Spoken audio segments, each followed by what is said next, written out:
tell you that I met Penina, I think, I don't know, maybe almost 2 years ago, and I said she's a superstar.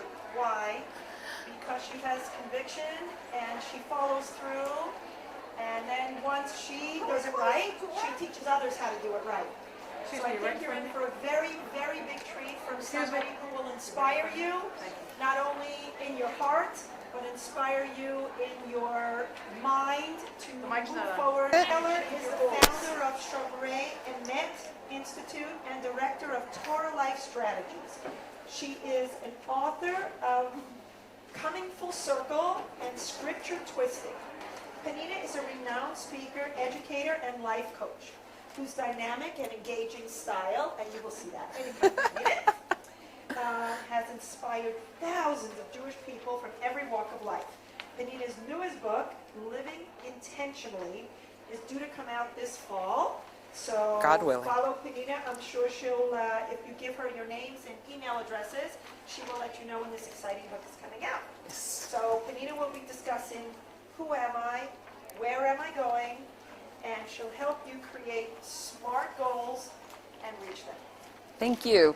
What a beautiful intro. Turning your dreams into reality. So, but it's the same topic, it's the same subject, and that is to set smart goals and to reach them. So that's what we're going to do today. Because what is an entrepreneur? What's an entrepreneur? Has a person who has an idea and makes it happen. Exactly. We all have dreams, and it's those of us who try to turn those dreams into reality. I said try, which is a 4-letter word in my book. Who try to turn those dreams into reality that we call there is an art and a science to being an entrepreneur. Now, the science is simple. You follow a formula, you have success. The art is more complicated. But it's the art that if you master the art of being an entrepreneur, you not only will have success, but you'll have fulfillment as well.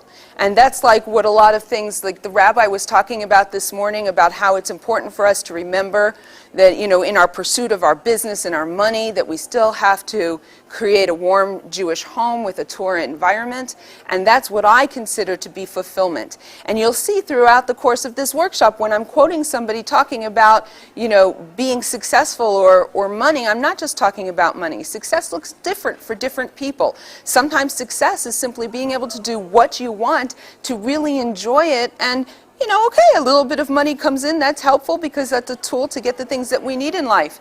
But anyway, the science of being an entrepreneur is the what you do, okay? That's the what you do.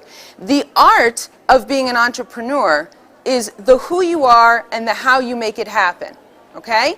The thing is that you can work on the what you do, and you will change the what you do. But it's very hard. If you work on the who you are, the what you do will automatically change. The problem is like I said, you can change the what you do, and what you do will change. But it takes a lot of work, and it takes consistency, and it takes perseverance. So there was a study done in the 1970s by NASA, and they wanted to explore the issue of orientation that astronauts experience when they go into space. And so what they decided to do was they made these goggles with concave lenses, and they gave them to the astronauts to wear, and they wanted to find out if they also experienced the same symptoms that they would experience when they were in outer space, the disorientation. Why? Because the concave lenses caused them to see the world upside down. And so they wanted to find out, if you lived your life with the world upside down, would you be irritable? Would you have trouble sleeping? Would you lose your appetite? Would you be grumpy? You know, all of these things that they experienced when they were disoriented from space. So they gave them the goggles, and they said, you can't take them off. For 30 days, you cannot take them off. You have to wear them in the shower. You have to wear them to bed. You have to wear them everything that you do not take them off at all. 24/7, you wear these goggles. So they did the study, and something that they were not expecting to happen happened at approximately 25 to 30 days into the experiment. Everybody's brain flipped the image right side up. Everybody's brain flipped the image right side up. In fact, what this discovery did was it totally challenged the assumptions that neuroscientists have had about the brain. Because what happened was during that 30-day period, their brains actually created new neural pathways to change the way they interpreted the world. And what that shows us is that we have the ability, if we do something consistently for 30, and I actually have a theory that it's 40 days, and I'll give you the magic of 40 another time. It's in a different workshop. But anyway, 30 days, you have to do something 30 days consistently, and you can actually create new neural pathways in your mind. You can become a completely different person. Wow. So what they did was they decided to do the experiment again. This time, they told the astronauts that on day 15, they could take the goggles, they should take the goggles off for 1 day. So on day 15, the astronauts took the goggles off for 1 day, 24 hours, and they put the goggles back on. And what were they expecting? They were expecting on day 30, by day 30, everybody would flip the image right side up. But what they discovered was it didn't happen. It was a full 30 days after they had taken the goggles off and put them back on that their brains finally shifted this image and turned it right side up, which is part of the key to this problem that we have of changing what we do and expecting results. How many of you have ever been to any kind of a personal growth seminar, positive thinking, business, whatever, okay? Right? Many of us have been to something like that, and we've walked away with a whole notebook full of information on how to change our life. And the person who was standing up here was telling us, you follow this formula, you're going to change your life. And how many of us walked away from at least one of those seminars and it didn't work? It didn't work. There are loads of people who learn these skills. They go to Tony Robbins, they watch The Secret, whatever it is. They do all of this, personal improvement stuff, and they say, it's all a bunch of garbage. It doesn't work. Why doesn't it work? It doesn't work because for anything to work, you have to do it consistently for 30 days. And so many of us do not choose, I'm not going to say not able, do not choose to consistently make those changes for 30 days straight. And so we don't see the success that was promised to us, and we blame it on the formula instead of blaming it on ourselves. Okay? Jim Rohn says, work harder on yourself than you do on your job. If you work hard on your job, you'll make a living. That's fine. But if you work hard on yourself, you can make a fortune. And that's super fine. And I would say that the word fortune does not just mean income. The word fortune means fulfillment in your life. If you work hard on who you are, you will have success in every area of your life. Okay, but today we actually are not going to talk about the science. The art. Today we're going to talk about the science. We're going to talk about the what you do rather than the who you are. Although a little bit of the who you are will come into play. All right, so it all boils down to one basic word, and the word is choices. It's called the law of economy. I don't know if you've ever heard of the law of economy, but the law of economy states that a person will only choose a lesser good for a greater good. But everything in your life is a choice. And you choose to do the things that you do because for some reason they give you more benefit than the thing you're choosing not to do. Okay? For 24 years of my adult life, by choice, I weighed over 200 pounds. Now, why do I say that's me? Why do I say by choice? Who would choose to be, I was actually at this point 350 pounds. Who would choose to be 350 pounds? What a ridiculous statement that is. I wasn't choosing, except I was. You know why? Because I never put anything in my mouth by accident. Every time I choose to eat something I shouldn't eat, every time I choose to overeat, I'm choosing to gain weight tomorrow. Okay? So it's all about choice.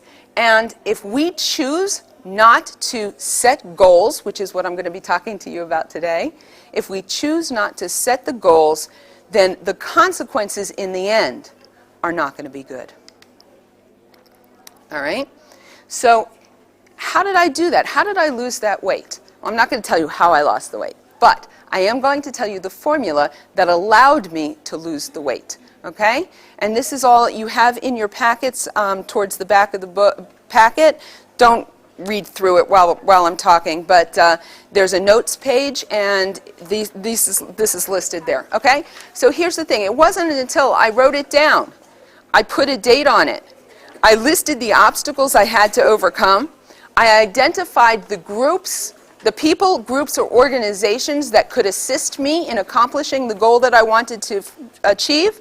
I identified the skills or other things that I needed to acquire, and I identified the benefits. In other words, what is in it for me? If I make this choice, what is in it for me? And then I spelled out a plan of action. It was only when I did this and started setting my goals according to this formula that I was able to lose the weight. For 10 years, I was going to write a book. How many of you are going to write a book? It's probably quite a few, yeah. I'm going to write a book, okay? So for 10 years, the book never materialized until I set a goal. J.C. Penney says, give me a stock clerk with a goal. You guys recognize the name J.C. Penney, right? Give me a stock clerk with a goal, and I'll give you a man who could make history. But give me a man without a goal, and I'll give you a stock clerk. There's no doubt about it. Goals are extremely important in being able to accomplish the things that you want to accomplish in your life. Turning your dreams into reality, whatever that is, whether you're talking about in your personal life, your relationships, your family. There's actually 7 categories in your life that you should be setting goals, and those are also listed on the notes page. The interesting thing also is that it always works. It's interesting how there are certain things that we call laws of the universe, because they work no matter who employs them and no matter who it is. It's like I said, the formula. Follow the formula and you will have success. Goals don't care who, but it's a very classic example of setting goals, okay? Now, anybody who remembers their World War II history knows that in 1950, Japan was a decimated country. It had been bombed out. It was so many of its people, especially young men of military age, had been killed during the war. And they knew that something had to be done. So the heads of industry and the heads of government got together, and they decided to make a plan. They decided to make a goal. And their goal was, this was in 1950, that by 1959, they were going to be the #1 country in textile production. So they set out a goal and they listed everything. And guess what happened? In 1959, Japan was the #1 nation in the world in textile production. So in 1960, they got together again and they said, you know what, for the next decade, what we want to do is we want to be the #1 nation in the production of steel. Now what's so special about this is, if you know anything about Japan, which you may or may not know, I didn't know anything before I heard this story, is that Japan has virtually no iron ore to speak of, and almost no coal production. How are you going to make steel? That's what you need. You need iron ore and you need coal. But they decided that they were going to be the #1 nation during the 1960s in the production of steel. And 1969, guess what? They were the #1 country in the world in the production of steel. So in 1970, I just have to get my dates correct, they decided to set another goal. The goal that they decided this time was that they were going to be, during the next decade, they were going to become the #1 nation in the production of, anybody want to guess? Cars, absolutely. Automobiles. And so they set out their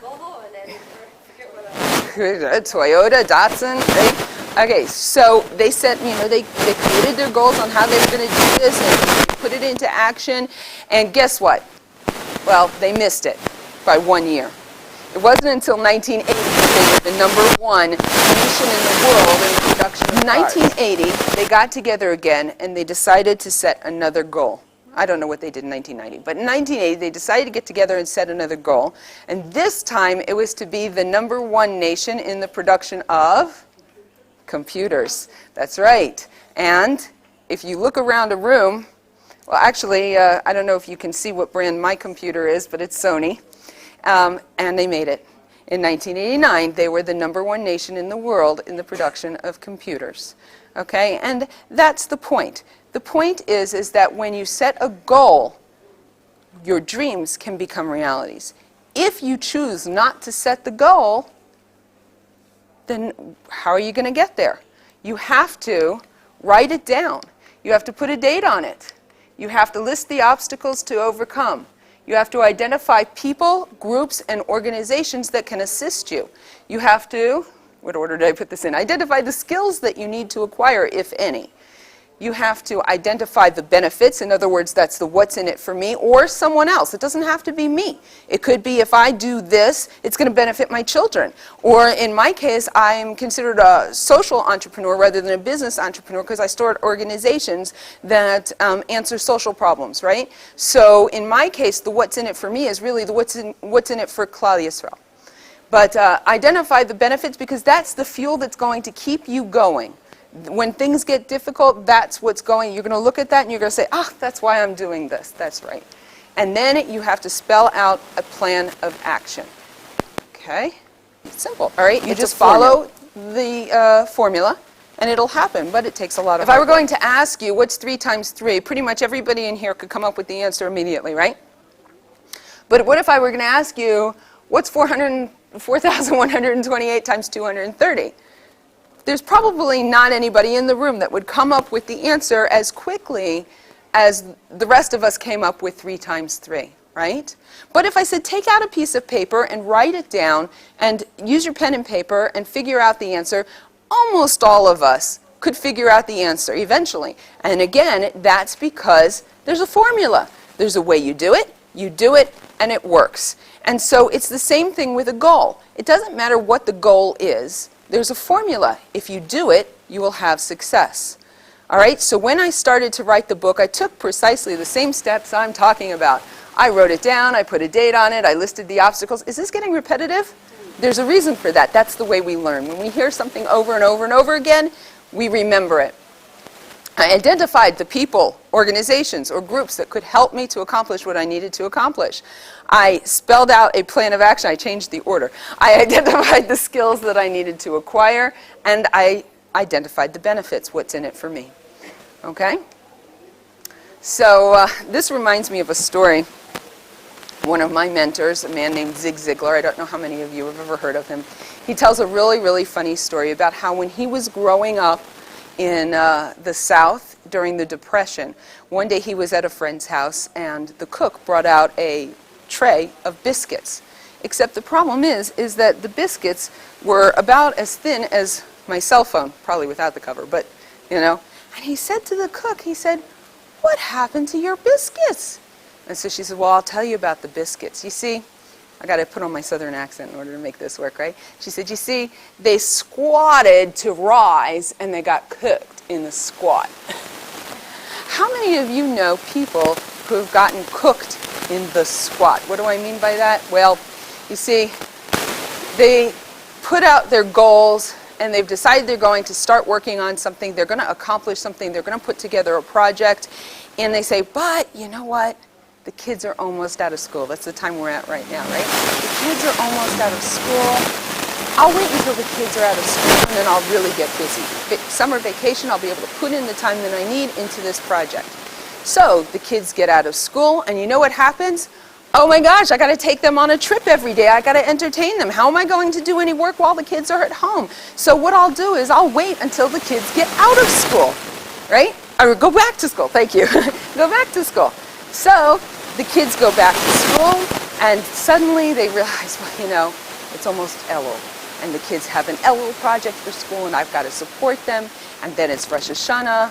And then it's Sukkot, and we have the Chagim, right? And everybody in Israel knows about after the Chagim. So after the Chagim, I'll get busy. I'll get to work on this. I'll start working on these goals and doing everything that I need to do to get this project done after the Chagim. Well, the Sukkah gets put away, or maybe it doesn't. And then they say, well, you know, we finally have some really cool weather. It was too hot to go anywhere during the summer. Now it's cooling off. Maybe we could take that trip to Masada. So, you know, after a little while, I'll settle down and I'll get busy. And then what happens is, well, if they're in America, they say, well, it's almost Thanksgiving. right? For us, it's almost Hanukkah. So, you know, after Hanukkah, I have to get ready for Hanukkah, and then I'll start getting into what I need to do. I'll get busy. And then it goes, and then it starts. Okay, I clicked too early. I can make it go away. Isn't that cool? Hanukkah comes and goes, and they say, okay, I'm going to get started, but you know, it's dark so early, and it's cold, and it's rainy, and I don't know if now is the right time to get started on the project, so I'll wait until the weather clears up. But then what happens is Hanukkah comes and goes, the weather starts to clear up, and guess what time it is? Now it's almost Purim, and I've got costumes to make for the kids. I've got 800 mishloach manas to make, and I've got a Suda to prepare. And so they do all of that. They say, after Purim, I'll get started on this project. Well, what happens after Purim? Pesach comes, and you know, it's so much slavery. It would have been better if we had just stayed in Egypt, right? So Pesach comes, and the kids are coming, and I've got this Seder to prepare, and the kids love the Seder, and all of that stuff, so I really can't get into it right now. But after Pesach, after the Chagim, again, I'm going to get into this project, and I'm going to get it started, and I'm going to start doing it. And then Pesach comes, and Pesach goes, and then it's Shavuot, and Shavuot comes and it goes, and now the weather is beautiful again, and it's time to have a barbecue, and we need to go on Tiyulim, and we go on our Tiyulim, and we have our barbecues, and then they realize it's almost time for school to get out again. Their goal is to be with their family and their kids and Hagim. It does sound like that. But the point is that they actually had a goal, and they got stuck. Right. Because what happens is, and this is very, very important, ladies, is that if we decide that we're going to wait until Aunt Bluma moves out of the house, or Yossi gets on the day shift, or the Knesset does their vote, or the new prime minister comes into office, or the rate of inflation goes down, or the exchange rate gets better, if we wait until everything out there changes, before we start working on what's in here, we're going to get cooked in the squat. Okay? So, you can take this to the bank because it's the truth. People who wait for those changes to take place are never going to accomplish what they want to accomplish. Okay, sounds like I'm thinking. So the rule is very simple. One major rule. Do it. Do it now. Do what you need to do. Just do it. My two favorite philosophers of all time, never mind Rashi, Rambam, Rambanya, none of that. Morpheus from the Matrix, which I apologize to those of you who never ever watch TV or movies.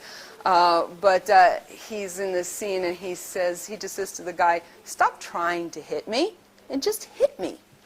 And if you prefer Star Wars instead, Yoda says, do or do not, there is no try. Now that's an important point that I'm about to get to because that's the other side of the round to it, right? We go around saying so much, I'll do it when I get around to it. But the other side of the coin is, I'll try to do it. And both of them are self-defeating. Because the truth is that there really isn't such a thing as try. When you use the word try, you're admitting that you can be defeated, and you will be defeated. I'll give you an example of how ridiculous it is, the concept of trying. Does everybody here have a pen? If you don't have a pen in your hand, take a pen out. Here's why you have to stop telling yourself the story of I'm going to try. Okay? All right, everybody has a pen? Put it on your lap. Okay? Just play along with me for a second. Put the pen on your lap. Okay? Now, try to pick up the pen. Try to pick up the pen. Okay, just out of curiosity, how many of you picked up the pen? Raise your hand. How many of you did not pick up the pen? Raise your hand.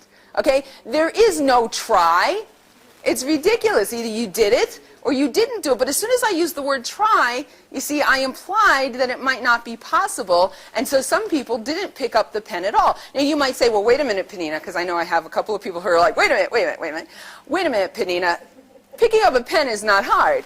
There are lots of things in life that are a whole lot harder than picking up a pen. And you try, but you don't succeed. Well, that's the question. Maybe, maybe not. Because doing something and not having success, that's part of success.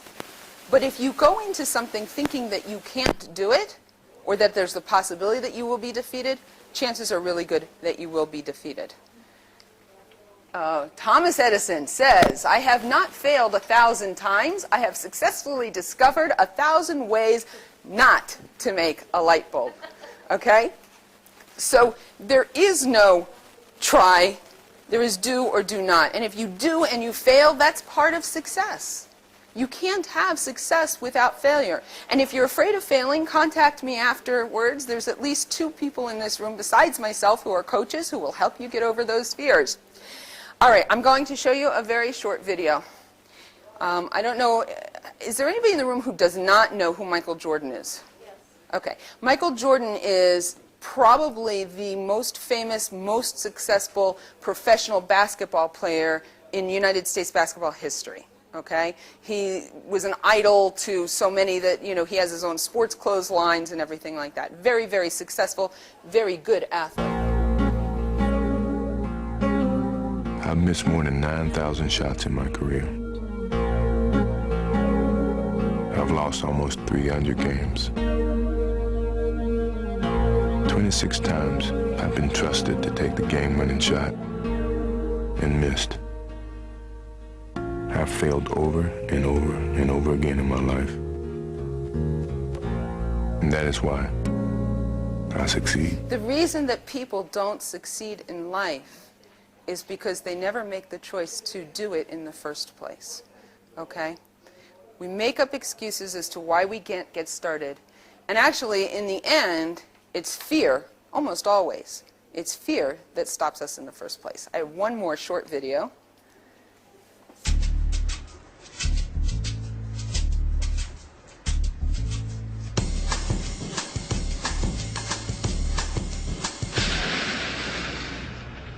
Whoa, that's not good.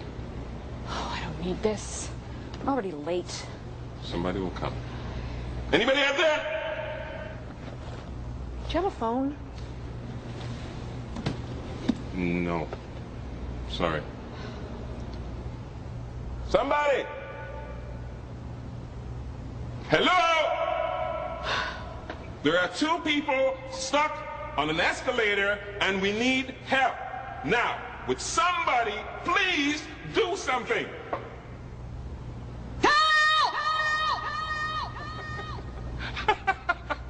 I don't believe this. You gotta be kidding me. I'm gonna cry. Well, it's not enough left That's to what do. he said. See, how do you like that? Right? The video is actually longer because then they finally get somebody who comes up and he says, "Oh, I'll fix it," and his escalator also stops, and so all 3 of them are sitting on the... Okay, so here's the thing. You know, when we don't turn our dreams into goals, we keep them as dreams, we don't turn them into goals, we frequently will find ourselves getting stuck. And without that goal, without those steps laid out to assist us, we don't know what to do. It's like standing on that escalator and we don't even see that there are stairs, right? The broken escalator turned into a set of stairs and all they had to do was lift their leg and make a step forward and they could have gotten out of their situation. And that's what goals do. Goals give us the plan of action so that we can take the next step even when we feel stuck, so that we know where we're headed. We can see that the stopped escalator isn't the end. The stopped escalator is just it's just a bunch of stairs. And all we have to do is take the next step. And you get unstuck. Goals create activity. They help you get unstuck and give you progress and make progress. All right.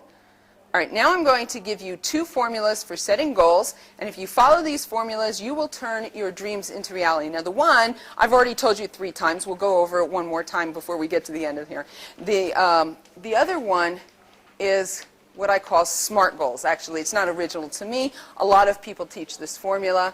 The how to reach them is what we've already been talking about, okay? But either way, it is a formula. Both of these are formulas. You follow the formula, you will have success. So, these formulas are going to help you turn your dreams into reality. But first, You have to have those dreams. Several years ago, they did an experiment with college students. It was a very interesting experiment. What they did was they took a bunch of college students and they put these monitors on them, and they put them in a sleep center to monitor them when they fell asleep, and they could tell from the monitors when they fell asleep and when they hit the next stage and when they hit the next stage. And so they could tell when the students were about to go into their dream state. And so what they did as part of this experiment was they would wake them up as soon as they saw that they started to sleep. So they'd wake them up, started to dream. So they'd wake them up, then they'd go back to sleep, and they could sleep until they started to dream, and they'd wake them up again. And after the first day, the students had had a total of 8 to 10 hours of sleep. They'd had plenty of sleep, but no dreaming. And the first day, their appetite was a little off, and they were getting a little grumpy and whatever. So they continued the experiment. By day 2, they were downright irritable. Nobody wanted to be around them. They were totally disoriented. Their grades were starting to suffer. Their concentration was starting to suffer. By day 3, they saw that some of the students were on their way to a nervous breakdown. And so they had to abort the experiment. Okay? What's that? Pesach Moed. Now, the thing is that all 3 days they had gotten enough sleep, but they had had no dreaming. And what they discovered was the important thing that came out of this. By the way, they stopped the experiment within 24 hours. About 50% of the students were back to normal. And by 1 week, everybody was fine. But what they discovered was that when we sleep, we need to have our dreams. And I'm here to tell you that we need our dreams when we're awake also. Okay? All right? But you have to turn those dreams into goals if you ever want them to come true. If you don't turn them into goals, it's like this kishor. I don't know about you, but I have driven to somewhere and suddenly realized that I couldn't figure out where I needed to turn. So I got on this traffic circle and I just kept going round and round and hoped that nobody would notice that I was kind of going round and round and round until I, decided to take a turn somewhere. Okay? But without goals, all we're doing is running. It was an experiment done by a naturalist named Henry Fabre, where he took something called processional caterpillars. Processional caterpillars are called that because they follow each other in a circle or in a straight line, but they follow each other one by one. So he set them up in a circle. He put a flower pot in the middle.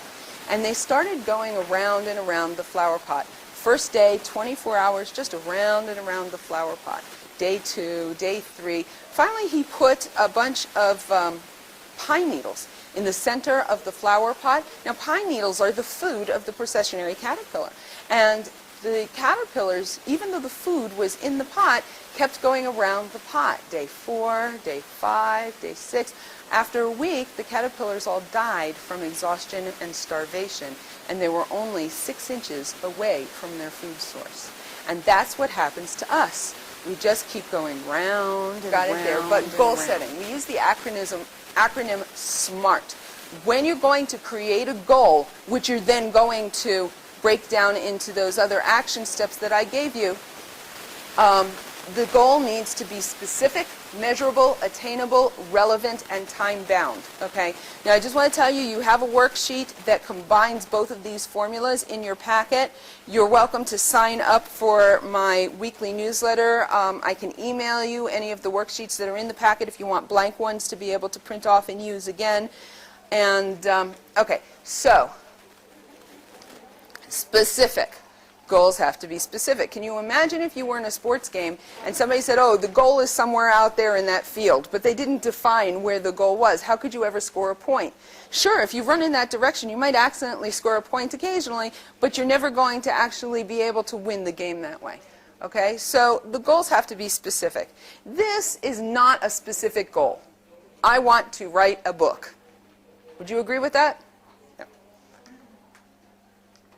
This is a little more specific. I will write a 200-page book on time management geared toward Jewish female entrepreneurs. You see, it's specific. I want to write a book. That's not specific. The goal has to be specific. Okay, here's another one. Not specific. I want to be outrageously wealthy. How many of you want to be outrageously wealthy? Okay, you're never going to get there if that's the goal. However, I will have 1 million shekels in my bank account by Pesach of next year with all my debts paid off except my mortgage. Now, I'm not talking about whether or not that's attainable yet. That's the next slide. But the point is a goal needs to be specific. You define, what does it mean to be outrageously wealthy? What's outrageously wealthy for me may not be the same thing as outrageously wealthy for you. And this may be my goal. If I can get all of my debts except my mortgage paid off and have a certain amount in savings, I'll be thrilled. That's a specific goal, and it's something that can be attained as long as we take the steps to do it. Okay. Second letter, M, measurable. A measurable goal is one whose progress can be measured. Not only in the end, but during the various stages of the process, okay?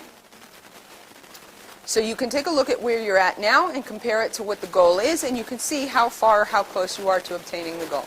All right, not measurable. I want to grow my business. What does that mean? I want to grow my business. I want more, but how much more? What does that look like? Here's a measurable goal. I will have 25% more sales this year. Okay, here's one for this meeting. I want to network more. How many of you want to network more? You enjoy the network? Okay, well, a couple of people. All right.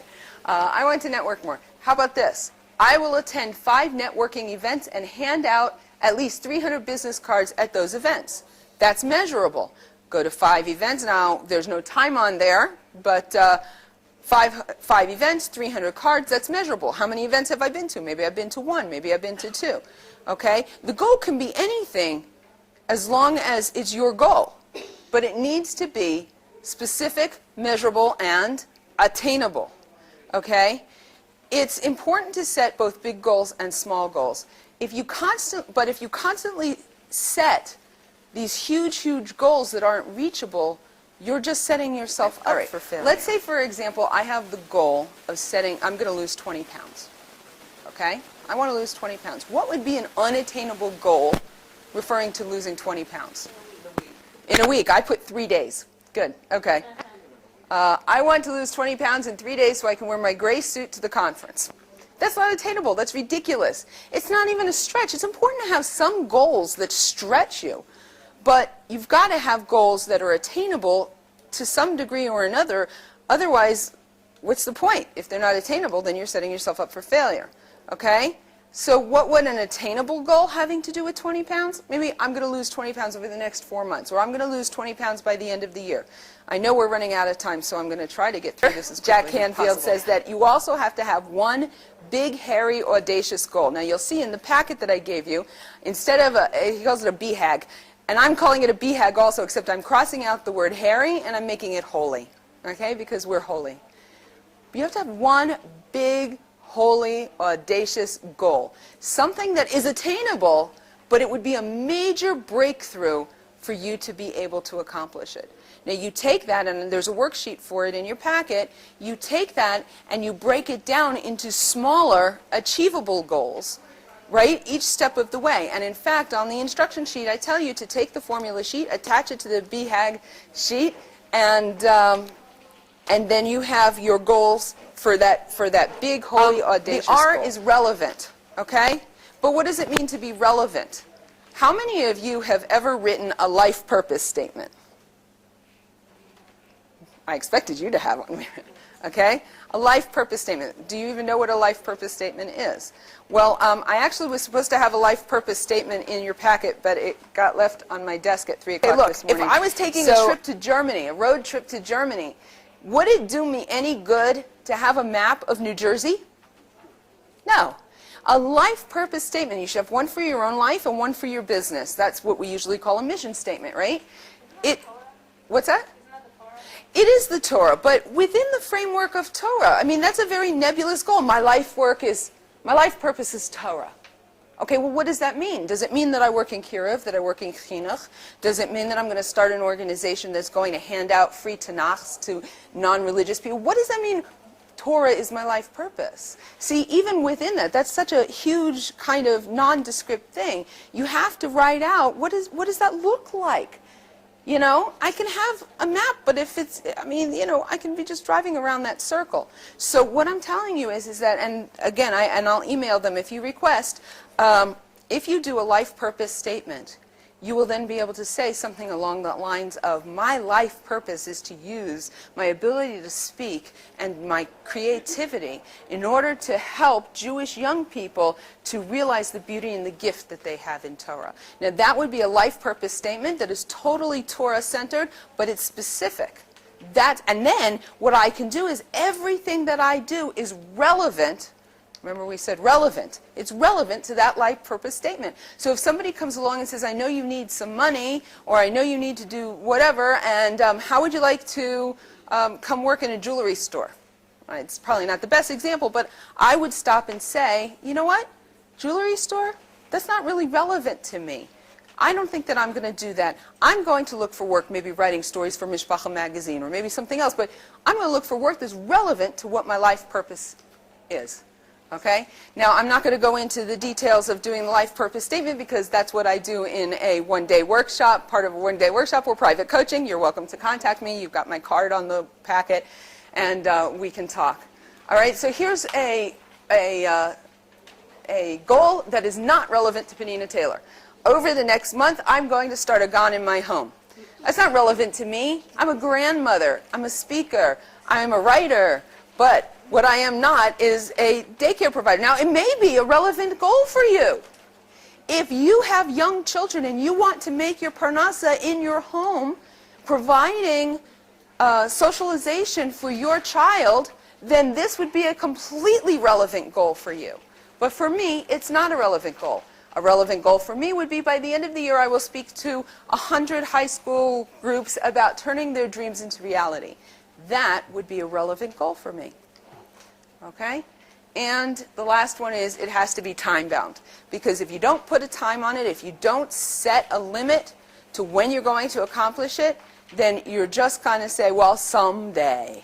Right? Well, Tony Robbins says the road to someday leads to the town of nowhere. Okay? You have to have those goals if you want to accomplish anything. Otherwise, we're just going around in circles. Note to self, write a book someday. Right? Okay.